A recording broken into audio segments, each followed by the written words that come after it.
taken from his valuable time, come and give us Bob Piskedinim, Colin Geft, Shabbos and Yom Tov.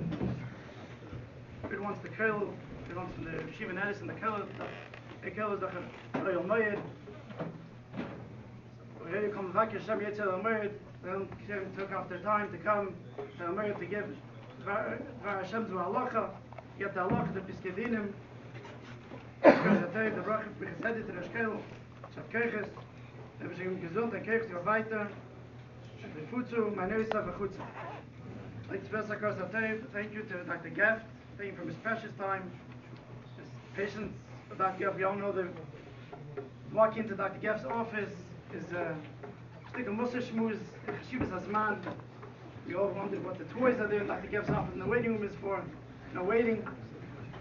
So thank Dr. Geft to educate us, for coming, thank you for his first time to educate us on the day-to-day circumstances that can arise, Shabbos and Yom Tov, what to do. And the program is going to run today that Dr. Geft will give over the medical perspective and how he foresees the case, what goes on, and how we see what he feels should be done, and then the Shkel Shlita will give over the psak on how to do it. So I'd like to ask the Shkel, please give over some psicha.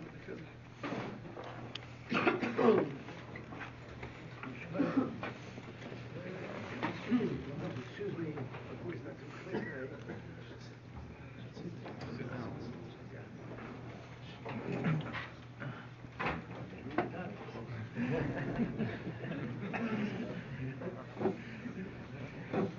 Baruch Hashem, thank Dr. Geft. So now we're coming here, but we just always been talking to him. And he's a good boy. Every day he's down the horse in the Kollel. You know, when we see him, and Baruch Hashem, he always has tzlacha and everything he does. Amen. Now, in Yonah see, most halachas, you have a shan, when you machli, you can be machmer. In Yonah you never be machmer. When you mutter, you have a chash, a pur nefesh, even it's a chash, so we know by pur nefesh, it's mutter to pur also. Any suffix in pur nefesh, you always have to say maybe it's pur nefesh, or the maid will know it's mutter. Right, so it's mutter. So that's what the things are. So sometimes, people don't read pur nefesh. Some can be a pur nefesh, they only realize it. I just had with my grandchild, great-grandchild, just had a serious problem. He had a bris Friday. There was somebody came out a little bit banged. They said it was nothing, but now Friday they stopped breathing. He said, psychotic. You never know what's called a psychotic. You can't be sure of yourself. So you have to try with bracha like Dr. Geft. So always do the same right advice in the shul. When you have bracha, you always right. So the two parts in the quote, Nefesh B'Shabbos, which is always any suffix. Now suffix means it's a suffix by the person, right? I say I don't know anything. I don't know if it's a suffix or not. I'm not an expert. If you don't know, it's mutter. If you know, it's also. If you don't know, you call the doctor. In this portion it says Halacha Asakonis Eber. It's only Asakonis for an Eber, not for the quote Nefesh. Because you can't be Mahal Shabbos with a rice, only drop on it. The Miz Posh Sakhar's even a book, an expert, a doctor will tell you it's only Sakhar's a person who doesn't know, and a layman, he doesn't know what Sakhar's because something will work, and the infection, and knows what. Any Sakhar's unless you know what Sakhar's is a substance for Nefesh, and therefore you can Mahal Shabbos. Call the doctor, never for sure. Right, so let's Dr. Geft start things. It should be clear that everyone should be zeichet to do what's right in Halacha. Although I do have official office hours, unofficially, patients present themselves to my home outside these hours, most long on Shabbos, and also Chagim when there's an influx of people from Lakewood, New York. One of the commonest concerns is that of lacerations, with the forehead, eyebrow, chin, and scalp being the commonest sites. The medical considerations include, number one, the size and depth of the wound. Is it fairly superficial, with minimal gaping affecting only the epidermis and dermis? Is it more involved, deeper, extending into subcutaneous tissue, where we're dealing with fat, nerves, and blood vessels? Or is it even deeper, down to bone or muscle fascia? Number two, the location. The face and forehead definitely being of most concern, certainly, to every parent, especially if it involves a young girl. If the wound affects the lip margin or there's a flap, then the consideration of a plastic surgeon comes in. Number three, can one stop the bleeding? Deeper wounds tend to bleed, and despite 15 minutes of pressure, it will not stop. It most likely will require sutures. 4, is the wound clean and straight as seen with a knife cut? Is it dirty and irregular as seen in a playground fall?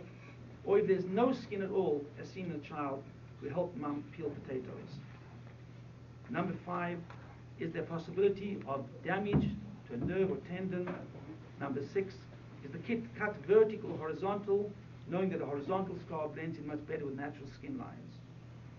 Patients are always very concerned about an optimal outcome with no or minor scarring, especially in the face and forehead, applying a lot of pressure to us. Now remind them that only Hashem performed invisible mending. And number 7, very importantly, infection prevention. It's always of primary importance, knowing that it could start off as a cut and land up with a very sick child who will land up in the hospital on intravenous. The ideal time to close the wound to prevent infection is before 6 to 8 hours, but the literature does allow you up to 18 hours of minimal increased infection rate. So what do? Involvement is cleaning the wound with either spray of water, saline, drying it with gauze, opening the gauze carefully. It's a minor condition, opening it and cleaning it. And then applying either steri-strips, adhesives, suturing is another one, and then the question of glue comes in. And what we're really doing is purely approximating the edges, applying a glue, and whether it's the butterfly adhesive, the steri-strip, the sutures, or my glue, we now maintain approximation, lessen the chance of infection, and hopefully you've satisfied the patient. So the big questions, I believe, Rabbi, are on Shabbos. What does? The first thing to do, you should have these things happen on Shabbos. Well, listen. Make it happen. Very difficult. Now, see, just the klal is when you need a port nefesh or a southern port nefesh to be talking about the Halacha deraisa. Halacha deraisa.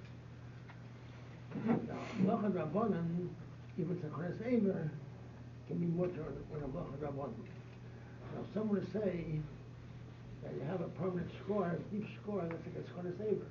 So for Rabbanans, there's a Malkum Lahoko, for Rabbanan to Yisurim, has a B'china from Tzachores Eimer, because you have a deep gash on the forehead, right? Especially says for a girl, it's a big concern. So sometimes it could be like a b'china from Tzachores Eimer, so Rabbanan to be ahead. Now, you have what to do, when to do, go to the doctor. So if you go to the doctor without driving, for sure, right? Let's not go without driving. You have a suffix, maybe you pull an average, you're allowed to drive also. You can call out son also. If you have a suffix. And he has fakers. So he doubts. Now, the glue and the sutures or a Halacha deraisa. Does the Konis ever, could they drive on Yontif? The Konis Eivah on Yontif could be that you could drive also. Not because on Rabbanan, it might be 7 point. You began going to Rabbi Yadana naturally. So you have to call a taxman ambulance, you call the Shini. Call the Shini. Now, what's called a Shini? Let's get this right straight. What's called a Shini? Shini is not a Halacha deraisa. What's called a Shini? The Halacha is doing something with the left hand is not a Shini, only by writing. You write, call the right hand. Try to write with the left hand. You'll see the difference. Unless you're ambidextrous, you have 2 right hands. Right. So everything else, left hand is not called a shina, only by writing. It's called a shina left hand. So therefore, You have to do something which is a shina. Now, calling the phone, picking up, you can pick it up with your arm, not enough. Or dial, you can dial with knuckle. Now the shina, not to left hand, but you have to call. Now that is not, you call the shina. Now, one cloud will say, Kol Nefesh, or some Kol Nefesh, is more to do everything without a shina Shabbos. Some Kol Nefesh, they do them regularly. But, there is one difference. By Yovedes, childbirth, it's not such a sakona since Baruch Hashem, we have births every day, right? So when you can do it with a shino, you're supposed to do it with a shino, right? And it says you have to carry something, so you carry with a shino, you carry with a shino. A child by a woman is giving birth to a child, or you have to call ambulance, or you have to call to get. You should do a shini if it's possible. If you have to drive yourself, you can't do it with a shini, so you do it without a shini. But something which can be done with a shini, you're supposed to do with a shini by your letters. By other people, never should do whatever more convenient, what's faster. Now the lacerations, the glue instructions, searchers. There's one thing about P'ul Nefesh, is what the medicals will say P'ul Nefesh, one thing. In certain ways, Chazal say it's a subject of nefesh, even if it's not a subject of nefesh. Let's say, Yoledis, after 3 days, it's P'ul Nefesh, want what to eat? I don't want to eat P'ul Nefesh, she's not die, she doesn't have to eat one day, don't give her. Or, it says she's hungry, so she has to eat. I don't think she's going to die with that, she's very hungry. 7 days she has to. She's not going to die if she doesn't eat. But Chazal were more chosh P'ul Nefesh than medically is. So sometimes, the halachas of P'ul Nefesh halacha is much more wider than medically, right?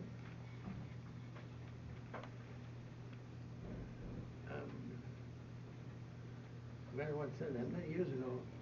They had this organization of Orthodox Jewish scientists. So they gave out something written about for dentists when it's called P'ul Nefesh, what kinds of things are called P'ul Nefesh. The more says infections can be called P'ul Nefesh in the mouth. Inside the teeth area. So they hold this, what's called P'ul Nefesh. You can call Shabbos to fix a dental Shabbos, what's not P'ul Nefesh. They said, I saw it was very good, but he made one mistake. What was the mistake? At the time he called 3 o'clock in the morning, you have to come immediately. It's a P'ul Nefesh, right? We're saying it's P'ul Nefesh, not just good, it's a chum for the doctor. So it was P'ul Nefesh, it's not just a heter, it's a chiyuv. Obligation to take care of it. If it's something P'ul Nefesh, it's just like it's a heter, it's a chiyuv, take care of it. Now the lacerations, rule searchers, it's mistaber, it's all loch the rice tefirah. So if it's only a question, not for this question, if you get the infection, the deep one might cause infection, potential even. It's a potential. That you can do, but it's a potential for nefesh, you can do it. Let's say it's only for certain scars, so it's not for nefesh. We're getting closed off as soon as possible, which are less scarring. So it's not for nefesh. So they might have to do with a shini. So I imagine glue is easier to do with a shini than searchers. Do with a shini glue. Because the glue with a shini is much easier. And then it would be a minor doing with glue than sewing it. So you have to do it with a mysuman. So it would probably be preferable to always use glue, because that you can do with a shini. So even won't be a P'ul Nefesh, very often not P'ul Nefesh. So my question, should they scarring, if it's a soft P'ul Nefesh, but it's a deep cut, and you don't want to have it infected, so you want to close on it, that's okay, it's soft P'ul Nefesh. Are you supposed to do it like guy? There's no rush. There's no rush for the potential infection. Something yet. Yeah, going very good. Is there a rush for it if there's a potential infection? The longer it is, the more possible infection. An hour. Isn't it just simpler to get around some of these issues just to call Hatzalah and like this, let them take care of it, not have to worry? Driving is not suggested when you have a patient that is theoretically could be bleeding, unstable, going into labor, so on and so forth. Nobody wants to be in that situation. Isn't it just easier to say, call out solo? Yeah. Correctly. People in the Torah doing it correctly.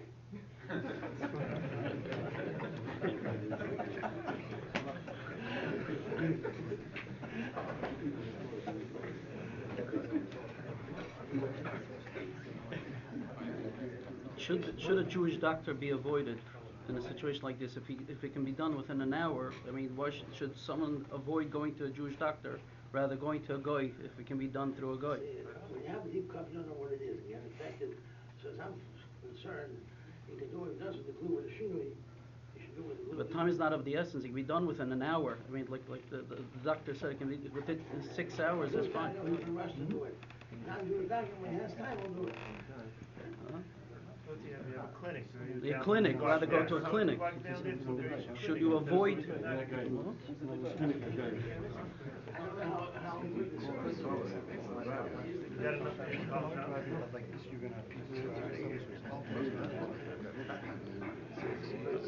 If something happens 4 hours before Shabbos finishes, there's no urgency. If you go to the emergency department, you'll certainly sit and wait many, many hours there.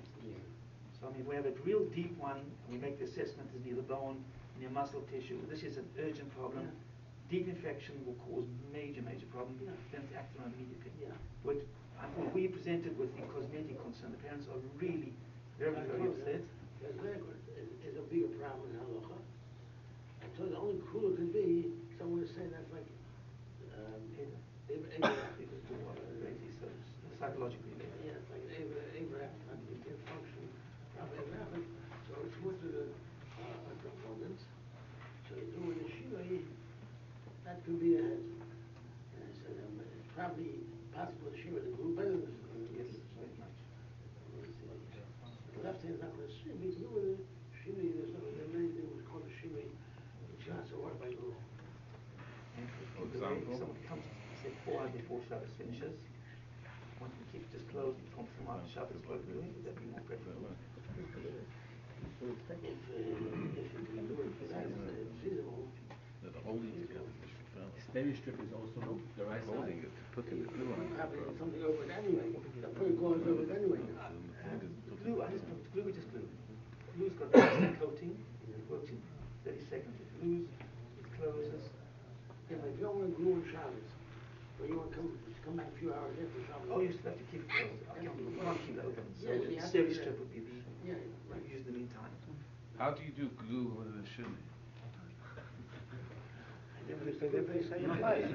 Like this. How about You have to hold it really together. glue is The whole group together. it's this one, the pinky. It's yeah, absolutely. You hold it. There's really nothing to it. What? This is what the glue is about. Yeah. Just got a tip, cut the tip, and then the glue comes out. And 1 second. You have to squeeze it. Squeeze. As you should squeeze, probably with the sheet would be, you can squeeze like this. Squeeze it, you want to squeeze like this, right? So to that, but Between the little fingers, push against the side. It's not a cosmetic job. It's really closing it. It's done diffusely over the wound, and it will achieve the purpose of closing it.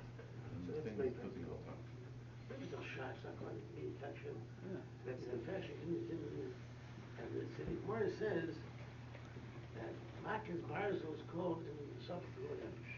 Any cut with a knife, you know, why probably they have more tetanus right now. Well, so the Halacha it says a Makkah's Barzel, any cut from iron thing, right there, is called a Sophistical Nefesh. Even if they tetanus shot? Huh? As long as they got their vaccinations. Vaccinations. They come to the vaccination, don't have to be not yet. Even had a vaccination, then people come to another vaccination. Now, if you haven't had your vaccination within the last 10 years, you've got. If it's a very dirty wound, then officially you need one within 5 years. So normally you cover for 10, unless it's what we call a street wound, where you're scraped, dirty, you cannot possibly clean it adequately. Steri strip is also the right. holding the stereo strip. Stereo strip is it's purely a tape that's peeled off. And it's still in wood, so it's not right. It's a band-aid. It's not It's not a a permanent spray. You can break it. This is stereo strip. Yeah, It's it's like a bandage. It's a band-aid. It's like Peeled off. a bandage, yeah. So it's not the kind of a thing. Just as you know. Holding the glue together is the right. So what if you put it on, you have to hold it together. Have to hold it together. Holding it together is part of the malacha. That you can't do with the shinu. You could do she knows more. No. Depends where it is. Depends where the Two people. You have to Well, hold it two together. someone else has to do it. Someone else has to then make an arrangement to do it in a different way, and I want this to do it. So if I hold it, I want with one hand, but I hold it and I'm to do it. afterwards, and it's like a problem. So what are you doing? You put the glue there, and do it by itself, right? Well, just have to approximate the edges. Yeah. Yeah, you can push it up with the finger. Yeah. Stereo strip. There's a pair of help. One finger goes there, my finger's there, and we can get down with the sheet. If it's not a shot for them, it's down well, so you have to do with the shani, it'll be a serious problem like a score, which you can consider like Abraham. Particularly the up and downs are very difficult. Once you cannot be hidden in the skin lines, and the one of the greatest concern. They become very apparent whatever you do. Up and down. Stereo strips is a problem of cutting them, it's cutting the sides. That's what you're answer? No? Yes, you got the size one. Yes, so I would just I have prepared, and I just cut different sizes beforehand. And this is one long strip, so I just have to have prepared that can peel off. Prepared beforehand. So you can cut it into Yes, small pieces. yes, yes. So, If it wasn't prepared beforehand. this is actually great. This is cyanoacrylate. But let's say Yes. in an emergency, you have crazy tools, would you use it? Well, I know people have used it. That when this was not available, I'm aware of adults who've been to doctors and said he doesn't have stitch material. There's potential, certainly it is. So you know, top of the wound, this is really sterile crazy glue, this is what it is. Cyanoacrylate is the product, and it's essentially crazy glue in sterile form. The I called it up at the cook nefesh. You have to do it already in the bottle, you can do it in a better way, so it comes up with nice. The best way, no infection at all. Let me do it in a way to take an infection, and in a better way that it can magically be better also. You do the better way, Simon? You can do it, but usually a more secure, the better way. What's the now you can do it in a more secure way. You do the best way possible, you have to do it to the bottle. Do it the best way. You do it the best way to you have to make stitches before nefesh. You don't say how many stitches you're going to do, you want less. Anything we do, you have to work to the best way. Rabbi, is it a shiloi to take the phone and press it against your finger? You hold the phone, you hold your finger in place, and you go like this. Is it a shiloi? No. Better, yeah, but sometimes the knuckle side is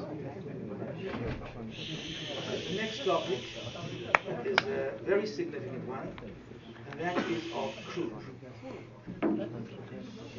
Many Hatzalah calls, and very panicky, potentially panicky situation, and has to be handled medically very efficiently, otherwise the outcome is very severe. And thankfully for Hatzalah's help that they're able to provide a beautiful service in relieving an airway.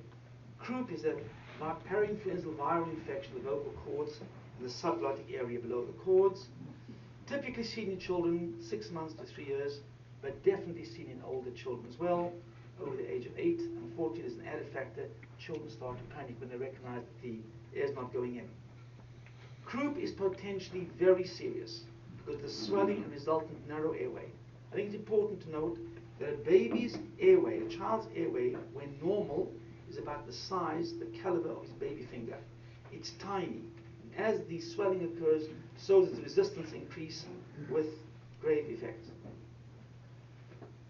Mild croup, no noise at rest, barking, and stridorous with coughing and crying, and again quiet with cessation of coughing or crying. No action necessary as long as it remains such. Moderate croup represents significant airway narrowing, meaning with just a quiet column of air passing through, the child has stridor, this turbulent airflow. Noisy at rest, noisier with crying, and noisy when he's finished crying. Hot steam is essential for the treatment. It's very effective. For 20 minutes, the child's put into a bathroom, the steam being enough to cloud the mirrors and the windows. If it's not sustained or there's inadequate relief, then the child is given steroids, and I have steroids, I provide them to the child. Severe croup is a medical emergency, and I've certainly, again, thank Hatzalah being available. I've called at home, I've called in the office. It's a real emergency. The child is struggling to breathe and represents a severely compromised airway. It necessitates a Hatzalah call, administration of nebulized epinephrine, followed by a hospital visit and oral steroids. The children are agitated, restless, and in drawing. The nebulization takes about 20 minutes to perform, and with relief for about 2 to 3 hours. And I think I've just heard from Hatzalah stories where people say they didn't call because it was Shabbos. And the answer is that a croup attack with a child is noisy at rest, is severely compromised, a potentially very serious outcome. It's only one airway, and the nebulization does not work immediately, so it has to be recognized by everybody as a serious problem which needs evaluation and active treatment and management for the paramedics coming on any call visits. So just to add to that, you didn't even say mild could not so bad, but I feel it always needs a steam. Right? It's always good steam. That's what we're kids, when I had my kids, steam. So what you should do, you go in the bathroom, the best thing is to turn on hot water with a shimmy. Even if it's not for nefesh, it's certainly a need for it, makes it better. So with the arm, it's not too hard to make a shimmy with that, turn on hot water. So you turn on hot water with a shimmy. Sometimes you think it's okay, but it's still, steam is okay, especially in the winter time. You don't have your humidifier, it's very dry, the air is very dry. So it's certainly could use bring up the humidity in the air. And that's the easiest way of doing it. Turn it on with a shimmy, that's for sure, is always water, even if it's not for nefesh. If it says the Chalakah Guf, then it comes on, it's turning on the shimmy. What about turning the water off? What? What about turning the water off? What about turning the water off? No, that's Turning it off after. Turn over the shimmy. yeah. You'll need it again. Why? You might need it again. Taking the baby to the freezer, does that help? Okay, so what we do is as follows. It goes as follows. The two options. One option is the steam. It's very practical. The other one, when we get is minus 20 degrees. I will say, Baruch Hashem. Some people at Croup are very happy today. You take a child out in that cold weather. Literally, children can come from the car, unable to breathe, arrive in the office, the mother says the child can breathe. It's unbelievable. Really? It causes vasoconstriction. If you go outside on a freezing cold day, put your hand there, the vessels will go, hand will go white, blood vessels constrict, and that's so the freezer. In the real, we need not -1, not -2, but really -10. Freezing cold weather works beautifully. So I'm happy with those days when we get the very cold weather. Time is also very happy in those days. Very cold. So that's the principle of the freezer. But some people say, I took them outside, it was humid. It's not that humidity. We talk about intense humidity, as I mentioned. The criteria of the windows and mirrors are steamed over, cloudy, but not just it's a humid day outside. It doesn't work. So opening up the freezer and putting the child's head in the Yeah, freezer? you're trying to get very cold air. It's not in fact the steam. Steam is the treatment. Steam is the A treatment. walk-in freezer would work better. We don't have walking freezers. The whole thing is like. Just one thing is that everyone has some type of nebulizer at home, and we always hear when we get on a call that we gave the child a Ventolin puff. Ventolin does not work for this, and I'm going to let Dr. Geft. Doesn't work for that. People use it. Ventolin is a muscle relaxant. That's for the smooth muscle in the bronchioles. So you've got your airway, trachea, bronchi, bronchioles, alveoli. So to right down the lung. This child now has got mechanical swelling. One does an X-ray. It's called a steeple sign. There's a classical narrowing as the air goes in. Turbulent airflow. The problem's here. it's not